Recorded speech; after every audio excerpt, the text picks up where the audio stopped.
Hello everyone, welcome back to my channel and आप सभी का मेरे चैनल पे बहुत बहुत स्वागत है। तो क्योंकि आप जैसा कि आप जानते ही हैं कि हमारी क्लास 5th की एक सीरीज़ चल रही है हिंदी के चैप्टर्स की, तो आज हम उसको करने वाले हैं कंटिन्यू। और ये है पार्ट 11 हमारे ये कला मंदिर। तो आज हम देखेंगे कि यहाँ पर इस चैप्टर के अंदर किस बारे में बात की गई है। तो चलिए शुरू करते हैं।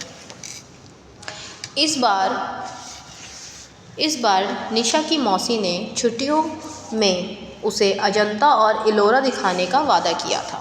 ओके, तो अजंता केव और इलोरा केव है हमारी, तो उसको दिखाने का निशा की मौसी ने वादा किया था कि वो उनको घुमाने के लिए लेके चलेंगी।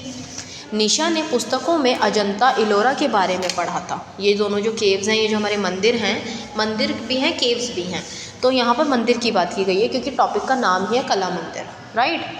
तो इसमें कहा गया है हमारा, तभी से उसके मन में उत्सुकता थी कि ये गुफाएं देखने में कैसी होंगी। ठीक है, ये गुफाएं हैं और मंदिर इसलिए क्योंकि उनकी पिक्चर्स बनी हुई हैं वहाँ पर। दशहरे की छुट्टियाँ आई तो उनका अजंता और इलोरा जाने का कार्यक्रम बन गया। तो ठीक है, क्योंकि छुट्टियाँ पड़ गई थी स्कूल की, तो उन्होंने सोचा इन छुट्टियों में हम जो हैं यहाँ पर मंदिर ये इलोरा और अजंता देखने के लिए चलेंगे। रेलगाड़ी में आरक्षण छत्रपति संभाजी नगर तक था। मतलब अब ये स्टेशन की बात हो रही है यहाँ पर। संभाजी नगर महाराष्ट्र राज्य का एक नगर है। ओके, तो संभाजी जो है महाराष्ट्र का एक, जो महाराष्ट्र राज्य है हमारा, वहाँ का एक नगर है, एक सिटी है। संभाजी नगर पहुँचते पहुँचते रात हो गई, तो वो लोग ट्रेन से आ रहे थे। निशा और मौसी ने स्टेशन पर ही विश्राम गृह में रात बिताई। तो यहाँ पर सिर्फ दो ही लोग हैं, एक है उनकी मौसी और एक है निशा। निशा और उसकी मौसी जो है ट्रेन से जा रहे हैं। अब क्योंकि उनको आते आते वहाँ पर रात हो गई थी, तो उन्होंने क्या किया, रेलवे स्टेशन पर जो विश्राम गृह होते हैं, रेस्ट रूम होते हैं, वहीं पर उन्होंने रात बिता ली थी, वहीं पर रेस्ट कर लिया था। दूसरे दिन बड़े सवेरे ही उठकर वह बस से अजंता की ओर चल दी। यानी कि अब स्टेशन तक तो वो पहुंच चुकी थी ट्रेन से, अब उन्हें बस पकड़नी थी प्रॉपर उस जगह पे जाने के लिए। वहाँ से अजंता लगभग 100 किलोमीटर दूर है। यानी कि जहाँ वो रेलवे स्टेशन से उतरे थे उसके बाद भी वो 100 किलोमीटर दूर है वहाँ से, यानी कि काफ़ी लंबा रास्ता था। ओके, आगे कहा गया है, अजंता पहुँचकर जो दृश्य निशा ने देखा वह बड़ा ही मनोरम था, यानी कि बहुत ही मन को भाने वाला था। एक ओर छोटी सी नदी बह रही थी। नदी में बड़े बड़े शिलाखंड पड़े थे। नदी के दक्षिण में एक पहाड़ी पर एक पंक्ति में 29 गुफाएं थी। अच्छा, तो यहाँ क्या था, यहाँ पर बहुत ज़्यादा, मतलब एक नदी थी प्यारी सी, और वहाँ पर ये देखिए इनके अंदर छोटी छोटी गुफाएं हैं। आप लोग इस पिक्चर में देख सकते हैं, ये है हमारी निशा की मौसी और ये है निशा, प्यारी सी बच्ची ग्रीन कलर के अपने ड्रेस में। तो ये जो है यहाँ पर दिखा रखा है कि कितनी, ये पूरी जो है ये देखिए, इसके अंदर ये गुफा है, यहाँ पर ये गुफा है, तो चारों तरफ, और ये यहाँ से ऐसे जाने का, इनकी गुफाओं में जाने का ये प्रॉपर रास्ता बना रखा है। तो कितनी अच्छी पिक्चर यहाँ पर दिखाई गई है। तो इन्होंने यही बोला है कि जब वो उसमें घुसे, वहाँ पर एक पहाड़ी थी, एक पहाड़ी है ये, उस पंक्ति में 29 यानी कि 29 गुफाएं वहाँ पर थी। इन गुफाओं का मुंह पूर्व दिशा की ओर होने के कारण प्रातःकाल के सूर्य की किरणें इन पर पड़ रही थी। यानी कि सूरज की जो डायरेक्ट रेज थी, सूर्य की सन रेज थी, वो डायरेक्ट इनके गुफाओं के ऊपर पड़ रही थी। गुफा के ठीक नीचे एक कुंड बना था जिसमें पानी भरा हुआ था। नीचे एक कुंड था, पानी भरा हुआ था, घाटी में रंग बिरंगे फूल खिले थे। यानी कि बहुत ही सुंदर नज़ारा नज़र आ रहा था। इतने सारी गुफाएं थी वहाँ पर और इतना अच्छा नज़ारा। वहाँ पर पहाड़ था बहुत बड़ा, उसके अंदर गुफाएं थी, पानी झरना बह रहा था। देखेंगे आप यहाँ पर लेफ़्ट में कितना प्यारा सुंदर झरना यहाँ पर बह रहा है, देखिए। और यहाँ पर भी छोटे छोटे इधर घाटियाँ थी जिनमें फूल खिले थे, रंग बिरंगे फूल थे, बहुत सुंदर नज़ारा था। आगे चलते हैं तो देखिए शायद ये गुफा के अंदर आ गए हैं और यहाँ पर कुछ बहुत अच्छी अच्छी पेंटिंग्स नहीं कहेंगे हम, आर्ट वर्क हो रखा है पत्थर के अंदर।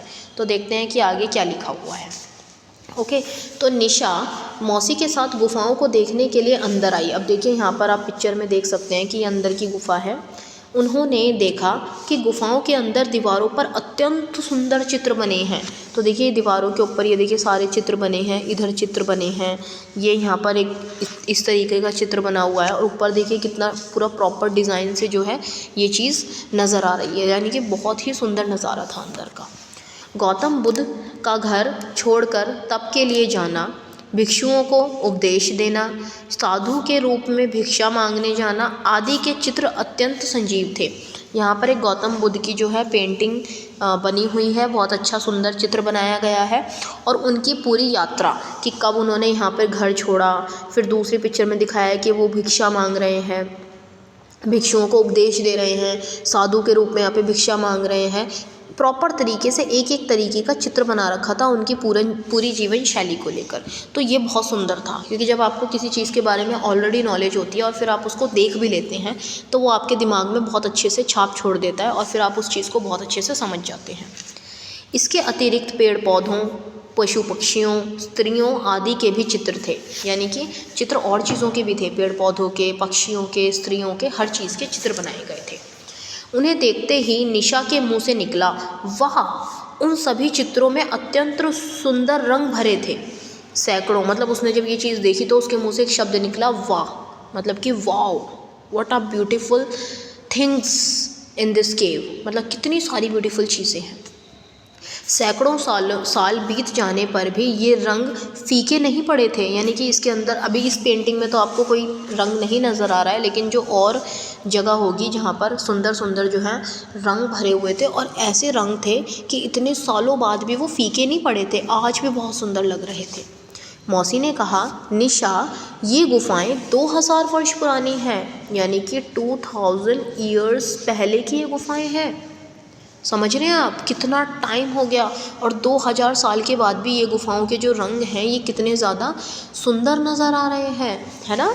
निशा ने आश्चर्यचकित होकर कहा, 2000 वर्ष, पर आज भी इनके रंग ज्यों के त्यों कैसे हैं, यानी कि इतना टाइम हो गया फिर भी इनके जो रंग हैं वो फीके नहीं पड़े, उतने ही सुंदर नज़र आ रहे हैं। ये निशा ने बोला क्योंकि शी वॉज वेरी शॉक्ड, वो शॉक्ड थी इस गुफाओं के अंदर की चीज़ों को देखकर, उसको बहुत इंटरेस्ट आ रहा था। मौसी ने कहा, उस समय रंग बनाने का ढंग बहुत अनोखा था। कहते हैं कि उस समय ये रंग पत्ते, जड़ी बूटियों, फूलों आदि से बनाए जाते थे। देखिए, रंग हमें इन्हीं से ही मिले हैं, जड़ी बूटियों से, फूलों से, पत्तियों से, इनसे ही रंग हमें मिले हैं। तो जब वो नेचुरल कलर बनाते थे ना फूलों से, पत्तियों से, तो वो रंग ऐसे होते थे कि वो जल्दी से फीके नहीं पड़ते थे। आजकल जो रंग हैं वो थोड़े से केमिकल्स वगैरह से बनाए जाते हैं, तो वो एक टाइम पे आने के बाद ख़राब हो जाते हैं। बट उस टाइम के जो रंग थे वो बहुत ही फूलों से, नेचुरल चीज़ों से बनाए जाते थे और वो नेचुरल कलर होते थे, इसलिए वो बिल्कुल सुंदर आज भी दिखते हैं। निशा टकटकी लगाए चित्रों को देखती रही, यानी कि वहाँ पर जो चित्र लगे हुए थे उनको बहुत ध्यान से देख रही थी प्रॉपरली। चित्रों में हाथों की मुद्रा, आँखों के भाव, अंगों की लोच, मुखों पर सुख दुख के भाव तथा झुर्रियाँ, सभी कुछ अत्यंत अद्भुत था।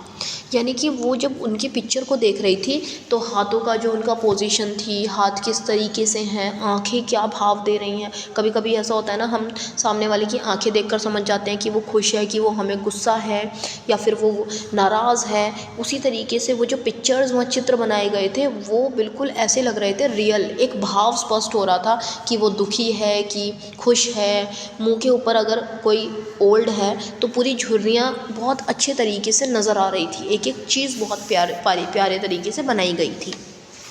ऐसे संजीव चित्र थे कि लगता था अभी बोल पड़ेंगे, यानी कि ऐसा लग रहा था कोई स्टैचू बन के बैठा हुआ है और अचानक से बोलेगा कैसे हैं आप, है ना। तो ऐसे बोलेगा, इतना रियलिटी नज़र आ रही थी उन पिक्चर्स के अंदर, उन चित्रों के अंदर इतनी रियलिटी नज़र आ रही थी। कुछ गुफाएं अत्यंत लंबी चौड़ी थी, कुछ छोटी, मतलब कुछ जो गुफाएं थी वो बहुत बड़ी बड़ी थी, कुछ छोटी छोटी गुफाएं थी। निशा को सबसे अधिक आश्चर्य यह देखकर हुआ कि ये गुफाएं पहाड़ों को ही काट कर बनाई गई थी।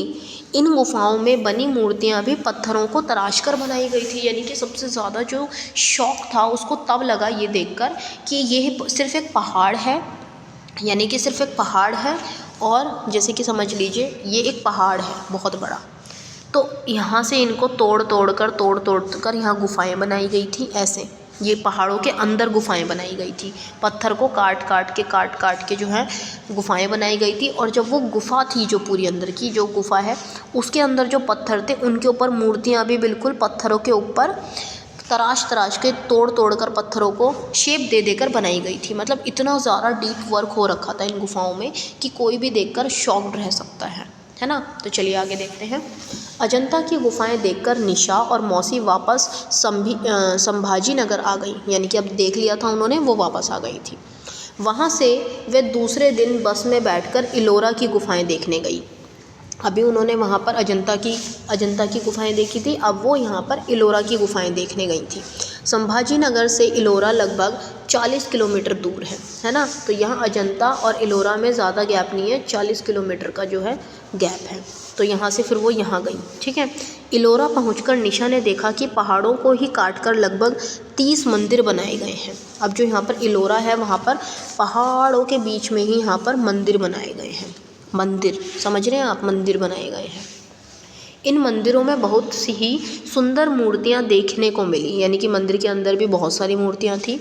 ये मूर्तियाँ केवल गौतम बुद्ध से ही संबंधित नहीं थी, बल्कि इनमें से कुछ हिंदू और जैन धर्म से भी संबंधित थी। यानी कि जो मंदिर थे सिर्फ गौतम बुद्ध के नहीं थे, और भी जो हिंदू के गॉड होते हैं या और जैन धर्म हो गए, इनसे संबंधित भी यहाँ पर मूर्तियाँ बनाई गई थी। और कुछ मंदिर भी वहाँ पर अलग अलग तरह के भी मंदिर थे, ठीक है। तो आगे चलते हैं। इसमें कहा गया है आगे, इलोरा केव में इन मूर्तियों की कारीगरी देखते ही बनती थी। यानी कि मतलब जो कारीगर थे उस टाइम के, वो तो एजुकेटेड भी नहीं होते थे, उन्होंने तो कोई कोर्स भी नहीं किया होता था, कोई ट्रेनिंग भी नहीं ली होती थी मूर्तियाँ बनाने की, लेकिन फिर भी ऐसी मूर्तियाँ बनाई गई थी कि इंसान देखकर शॉक रह जाए। मतलब जवाब ही नहीं था उन चीज़ों का। बड़ी बड़ी विशाल शिलाओं को तराशकर इतनी बड़ी बड़ी इमारतें और मूर्तियाँ गढ़ी गई थी। यानी कि जो पत्थर है ना, कोई अलग से लाकर बिल्डिंग नहीं बनाई गई थी मंदिर की, उसी पहाड़ के अंदर, उसी गुफाओं के अंदर मूर्तियों को, पत्थरों को काट काट के मूर्ति बनाई गई थी। काट काट के मतलब तोड़ तोड़ के हथौड़ी से, और वहीं पर बड़े बड़े विशाल मंदिर बनाए गए थे। निशा उन्हें देख देख कर चकित हो रही थी, क्योंकि ऑब्वियस ही बात है हम भी बहुत चकित रह जाएंगे ये देखकर कि पत्थरों को काट काट के अंदर की गुफाएं बनाई गई हैं। कैलाश मंदिर देखते हुए मौसी जी ने कहा, अब एक कैलाश मंदिर था, उसको देखकर मौसी जी ने कहा, निशा यह अत्यंत प्रसिद्ध मंदिर है। पूरा मंदिर एक ऊंचे पहाड़ को ऊपर की ओर से तराश कर बनाया गया है। देखो, एक ही चट्टान से बनी इतनी बड़ी और सुंदर इमारत कितनी अद्भुत है। यानी कि ये कैलाश मंदिर की बात कर रहे हैं, जिसको सबसे ऊंचे पहाड़ पर बनाया गया था, और उसको तराश कर, यानी कि हथौड़ी से काट काट कर बड़ी सी चट्टान को काट कर इमारत बनाई गई थी, और फिर उसके अंदर ये सारी चीज़ें थी।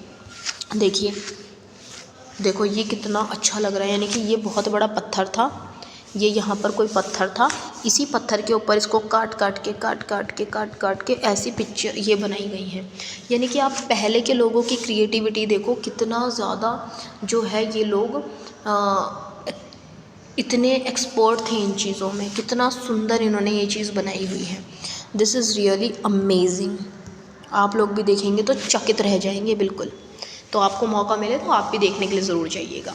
तो निशा कहती है, अद्भुत, यह गर्व की बात है कि हज़ारों वर्ष पहले ही हमारे देश में कला का इतना विकास हो चुका था। बिल्कुल, देखिए आप कितने सुंदर, यानी कि लोग कितने कलाकार थे उस टाइम पर, वो कितनी अच्छी पेंटिंग्स बना रहे थे, चित्र बना रहे थे, मंदिर बना रहे थे, गुफाओं के अंदर काट के, अलग से कोई जगह नहीं थी, पहाड़ों के नीचे बना रहे थे ये सारी चीज़ें। अजंता और इलोरा देखकर निशा और मौसी जी वापस लौट आए, पर निशा का मन अभी भी उन बेजोड़ कलाकृतियों की ओर लगा हुआ था। क्योंकि कभी कभी क्या होता है, हम कहीं घूमने जाते हैं तो हमें ना कोई चीज़ इतनी अच्छी लगती है कि हम उन्हीं में खो जाते हैं, उसी चीज़ में हम कहीं खो जाते हैं, और हमारा मन बार बार उसी चीज़ को सोच रहा होता है। क्योंकि अगर आप इस मंदिर को, अगर आप खुद वहाँ पर जाकर देखेंगे तो आप शॉक्ड रह जाएंगे। प्रॉपर एक एक चीज़ को इतने अच्छे तरीके से काट काट कर बनाया गया है, और सारी जो दीवारें हैं वो इतनी अच्छी तरीके से कार्व्ड की गई हैं, बनाई गई हैं। तो भाई ये जो नॉलेज मिली आज हमें इसके बारे में, बहुत अद्भुत थी, बहुत मज़ा आया। तो आप भी बताइए चैप्टर कैसा लगा, और अगर आपको चैप्टर पसंद आया हो तो वीडियो को लाइक करें, चैनल को सब्सक्राइब करें। Thank you.